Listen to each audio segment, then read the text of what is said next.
Well, we're past the gate, and this is the far northeastern corner of Yellowstone. If I recall, there's some boulder fields up ahead that are pretty interesting. They're erratics from glacial movement. You can also see some of the aspens are starting to change. I've been seeing that along this entire route. Again, only September 12th. Mostly yellows, but when you're lucky and when you look hard, you'll see some aspens turning orange and even kind of a reddish orange. So it's not quite as dull as people think from the east when you get those beautiful, spectacular oaks and walnuts and everything else, that maples that change all kinds of colors. Also the weeds, the vegetation along the side of the road, it can turn all kinds of neat colors, and you're starting to see that here. So this is the beginnings of fall. The temperature is still mild at 62 degrees, on its way to the 70s, and should be a nice day to be in the park.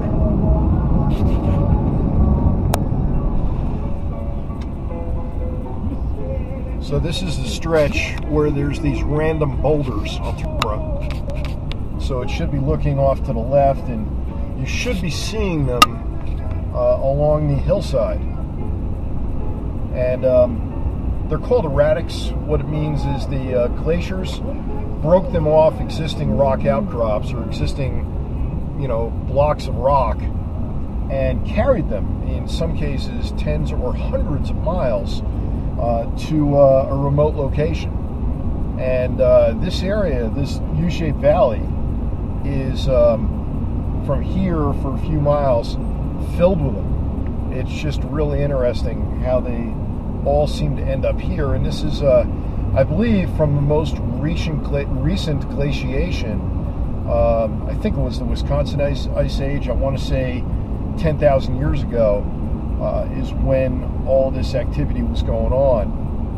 And when the glaciers retreated, it's the boulders that were left behind that they had carried into this place in the first place. So it's kind of neat. Making progress towards Roosevelt, and then we'll see not far from the roadside.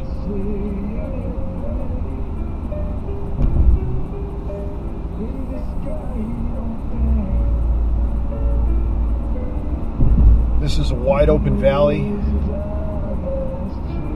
It was probably covered with a half a mile or maybe even a mile of glacial ice 10,000 years ago. Glaciers can move quite a bit of material, and that's why some of these boulders are incredibly large. Not to belabor the point, but here's a real rock garden. They're just all over the place here. Big ones. Look at this one right by the road. Bigger than that car. If you had any doubt as to where the Yellowstone got its name, you're looking at it. I suspect there's a high sulfur content in these rocks. You can also see, and I'll try and zoom in, there you should be able to see venting or steam basically coming out from near the river. This place is one giant volcano waiting to happen. Absolutely spectacular view.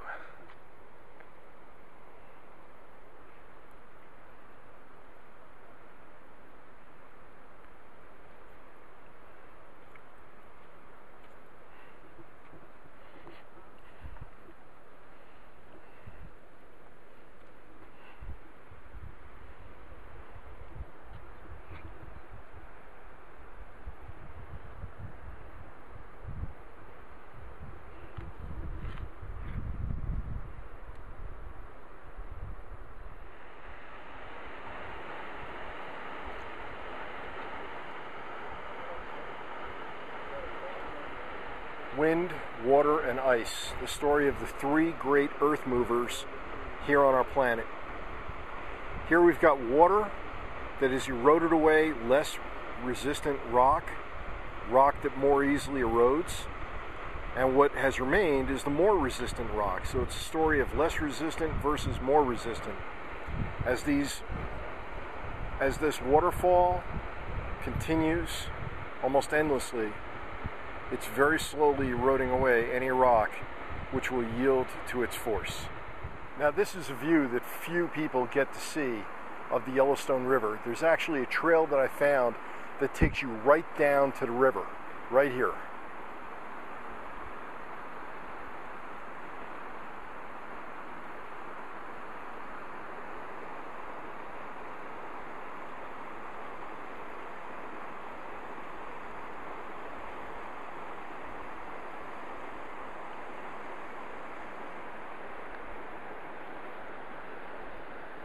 You can smell the sulfur here. Tremendous amount of hydrogen sulfide in the water. I had to hike down probably about 400 or 500 feet to get here.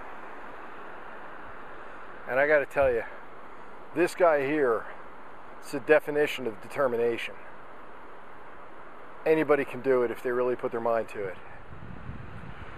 Just spent a bunch of time down here at the Yellowstone River. This gentleman is John Smith of New York State, upstate New York. He walked down here a little bit after me and we had a nice conversation. He's traveling in Winnebago and he's probably going to get over to my site and maybe even do a guest vlog. Boy, this is a special place. You can smell the sulfide. I soaked my feet in the water for about a half an hour. You see all the sulfur rock along the side. Like I said earlier, this is one giant volcano waiting to happen. The water was chilly but not that cold, and I'm suspecting that there's some hot springs upstream that are adding to the heat of the water. And with that, I'm going back up here, probably about a 400-foot climb to get up to the parking lot. Yeah, if you can read this, I don't think I'll be hiking up that trail.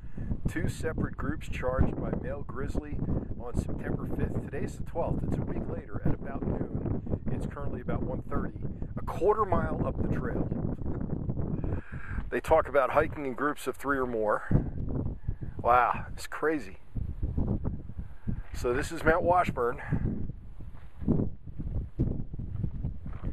So just in the parking lot here, and the drive was interesting enough getting up here. You see a bunch of lodgepole pines that are dead and gone.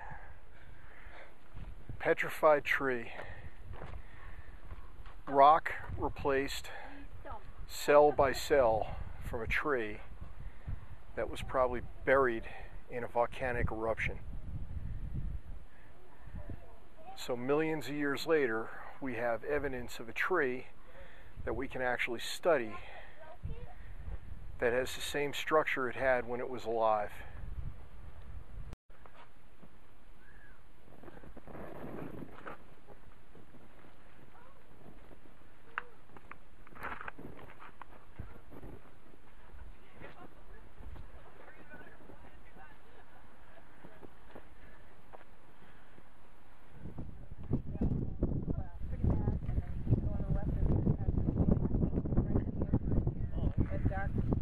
So I stopped to see what people are looking at, and it looks like there's a grizzly bear up there.